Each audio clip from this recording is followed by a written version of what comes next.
Once the Model X showed up in Decatur and I knew it was available for a test drive, I set up an appointment and I was not disappointed this time around. And one of the things I did in that test drive was the autopilot. Now this was an AP1 model. It handled really well. Like, I was really impressed with the autopilot and thought to myself, wow, I'm totally impressed. Ergonomically, it worked for me. There was more space. The family liked it a lot more than the Model S. Pretty much from that point on, I was like, okay, well, let's figure out how we're gonna fit this thing in. And I did. I placed my order in mid-September of 2016, and I proceeded to wait, and at the time I was promised that it wouldn't take longer than 6 weeks for me to get my Model X. Well, 6 weeks came and went, no Model X, and no updates whatsoever. During this time, Elon Musk made his announcement about all the vehicles going to full autonomy from that day forward, and I believe this was mid to late October when he made that announcement. I contacted Tesla to see if my vehicle was going to be part of that, since it had not been built yet. They said no. They told me it was already built and they were testing it. I said, fine, I just want my vehicle, no problem. I didn't make a big deal out of it. A lot of people were canceling their orders and forfeiting their deposits so that they could get an AP2 model. I didn't think it was worth all that hassle, just because I felt like by the time they had all that stuff rolled out, there was going to be an AP3 or AP4, which looks like I'm already correct about that. So anyway, I said, no worries, just go on and get my car. I'll be waiting. We had plans to take the Tesla to Dallas, Texas for Thanksgiving, and that didn't happen because they called me 3 days before Thanksgiving, or I'm sorry, 4 days before Thanksgiving, to tell me that the vehicle would need to be reordered, that I would have to go back into my Tesla and customize my Model X again, and then they would update my customization because some of the features that I asked for were no longer available, but they were going to make them available. I was not happy, and everyone, the family was let down. We're just like, oh gosh, I was really looking forward to driving the Tesla out there. It was going to be a really good test for it. So that fell through. To make up for it, they said, well, look, we're gonna do this for you. If you decide that you want to stick with it,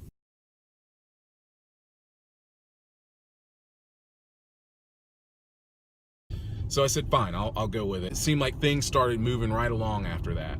Remember, this was right before Thanksgiving, so by, I believe it was December 8th, they said, your vehicle's ready, we're going to ship it.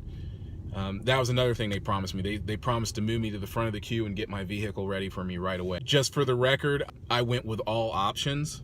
I did not go for the performance model, so I simply just got the 90D with all the options.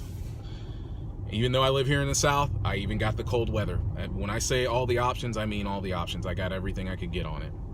From there, my deliveries started to get postponed. So they would say, okay, your delivery's set for, I think the first one was maybe December 16th. They were having some issues with the car, and they weren't telling me what was going on, except for that the windshield was cracked. They kept saying the windshields are defective or damaged. So this went on for a couple of weeks, and then the weekend of New Year's Eve approached. As it was approaching, I said, okay, we're definitely gonna get your car ready today. Your Model X will be ready for delivery. So they scheduled yet another delivery, and I believe it was for December 30th, right? I show up there, sign all the paperwork and everything, transfer my money over, a lot of money.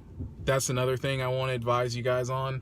If you can't pay for that vehicle in cash outright, don't throw all of your money into it. My logic behind it was, I thought, hey, if I put this large sum of money, and just for the record, I'm not going to sit here and tell you exactly what I put down, but in case you're curious at all, I could have bought a Model 3 with the money I put down. So that was not a wise thing to do at all. And now you have to put down a certain amount, and I think at the time if I remember correctly, I think you had to put down at least 5 or 10%.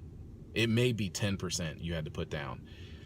Now that wasn't, wasn't a problem at all. The reason I'm saying that you shouldn't put that much money down is because what's the point? You might as well just, if you've got a good rate and your financing is basically almost like you're getting the car or you're getting the loan for free, then just take advantage of that and don't worry about the size of the payment. Because my whole logic behind that was, well, I want to, not only do I want to like pay off a large sum of the vehicle so it won't take me as long to pay it off, I would like to make sure that my payments are always reasonable and not too steep. That was not the way to approach it at all. Anyway, I sign all that stuff over and they say, okay, you want to go see your car? I said, yeah. So they said, well, just you, and which I thought was really odd. So my wife and the kids stayed behind while I went down to the service center area. And I'm like thinking, why are you taking me down to the service center? And they bring me to my car and it has no windshield in it. And I'm like, WTF, where's the windshield? And they're like, listen, we were trying to get it ready for you. We thought it would be ready by the time you got here, but there was another issue with the windshield. And I'm like, what is up with you guys? I mean, this is 3 windshields that what's going on? This is the second car and 3 windshields. What is happening here? I gotta tell you, I was furious because I just signed my money over and I'm like, hey, look, I just signed this money over to you guys. Transferred it or whatever. Oh, wow. So they said, look, we're going to get it ready for you on Monday. And listen, throughout this whole process, I want you guys to know right now, because I've talked to some other Tesla owners who were not friendly. I was ultra patient with them all the time. I've never shouted or raised my voice or been nasty to anyone at Tesla at all. I've been super polite with them. As a matter of fact, this is probably the most upset that I've been right now while I'm telling you this story. So anyway, they said, look, we'll have it ready in 2 days. Promise we're going to put you in your car. 2 days go by, no windshield in the car, no phone call. I call them like, what's going on? What's happening, guys? And no windshield. I said, here's the deal. You need to give me my money back right now. I'm tired of this. I'm not playing this game, really. They put me in a loaner. And it was a Model S. It wasn't even a Model X. They put me in a Model S 90D. And I did like it. I enjoyed driving it. And I started to get used to it. But it proceeded to take them about 3 more weeks to get the car from that date, just about. So all in all, I ended up waiting 4 months and a day to get my vehicle that I was promised would arrive in 6 weeks. On delivery night, I noticed right away that the T emblem was crooked. If you see that in one of my other videos, you'll see. And I pointed it out to him, like, what's going on here? They only had 2 guys in there to do the delivery. And they weren't really the delivery specialist. Well, one of them was a delivery specialist, and the other guy was a service guy. So they worked after hours to help me, and we went around the car and everything. And I was happy to see the car. I'd been waiting so long for it. I was just ecstatic to finally see it with a windshield in it. And I just said, look, let me just go. I want to be with my car. I'd already gotten familiar with Tesla or with the vehicle by driving around the Model S. And also they gave me a P90D Model X to drive as well. They took the Model S back and gave me that to drive while they were finishing up my car. And I'm going to I'm going to go in and wrap this up and let this be service appointment 1, okay? So service appointment 1 basically equated to these guys holding my vehicle for over 30 days while they sorted out this windshield debacle. And it was also my second VIN number. But I'm not complaining about that because I believe that the build of the AP2 models is far more solid. I think that the AP1 models have way better autopilot than the AP2 models or any model after that.